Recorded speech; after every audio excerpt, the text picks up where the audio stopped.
Good morning, children. All of you, once more, welcome to your English class. Children, if you remember that yesterday I started one very important chapter from your English book, and the chapter was the enemy.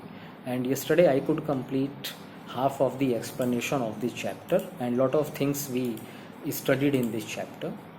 So, as you know, that in this chapter, the main character, Dr. Sadao, and his wife Hana, they were facing a very serious problem. And what was the serious problem? That they had given shelter to one American prisoner of war in their home. And to get a solution for this problem, Dr. Sadao ultimately went to the general of the army. And the general of the army was, you can say, a very close friend of Dr. Sadao. And why he was close to Dr. Sadao? Because the general was ill and he was getting treatment from Dr. Sadao. And the general believed Dr. Sadao, and he never tried to get treatment from any other doctor in Japan. And Dr. Sadao, as you know, in very beginning only yesterday I told you that he was very good in his profession. So the general liked him very much.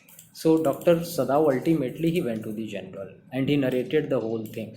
He told the general that he has given shelter to one American prisoner of war. And children, already you know that this story was set during the time of World War, and in World War America and Japan, they were against each other.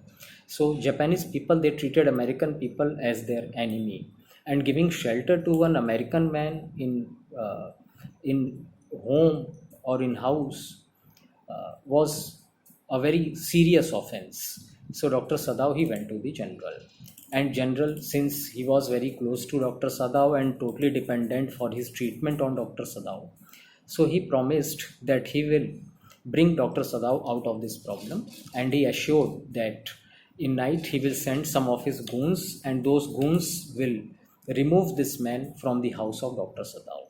So Dr. Sadao was assured of this thing. He came and he waited patiently, and 3 nights continuously he waited and waited to see this man going out of this house, but nothing happened. So ultimately, Dr. Sadao he thought that maybe the general had forgotten the promise which he made. So he decided to get rid of this problem himself. And the problem was bigger now, because when this American prisoner of war was wounded, he was in the home, he was taking rest. But now he was a healthy man. He had recovered, all his heals and wounds had subsided. So there was a bigger danger in the house. So the doctor, when he was very sure that there will be no help from the general side, so he decided that he himself will try to get out of this problem. So he decided that he will send this man out from Japan, and he made all the arrangements. He got a small ship, a small boat, I mean, and he arranged water bottles, he arranged edibles, everything on that small boat.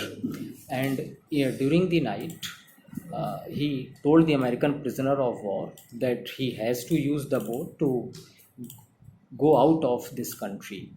And the same time he gave a small torch also to this American prisoner of war. And why he gave the small torch? Because this man was supposed to go to one island where regularly some Korean ships used to visit. And Dr. Sadao told him and gave him the watch that if he is present on the island, then when it is dark, nearly dark, he should flash the light of that torch in the direction of the house of Dr. Sadao, so that Dr. Sadao should understand, should know that he is still there. And if he is lucky and gets the Korean boat, then he should board it and leave this country. So Dr. Sadao he made all the arrangements, sent this American prisoner of war to that island, and after that he was very fortunate that he never saw the flashlight of the torch which he had given to the American prisoner of war. That was a big surprise and a present for Dr. Sadao. There was no flashlight. It meant that the man was not there on the island, and he had boarded the boat, Korean boat, and had gone out from the premise, from the boundary of the Japanese nation. So this chapter, children, is very important, and lot of questions are raised from this chapter. And this chapter gives us a moral also, and the moral is that whatever profession we are in or whatever work we are doing, the ethics of that work uh, are the most important thing for us. Like you saw in this chapter, Dr. Sadav, he was a doctor by profession. So doctors' first aim, first goal of their life is to save the patients, and they never think that the patient is their friend or their enemy. And Dr. Sadav was keeping his profession in his mind. He did the right thing, he did the right job, he gave the treatment to that person, and he saved his life. Okay, children.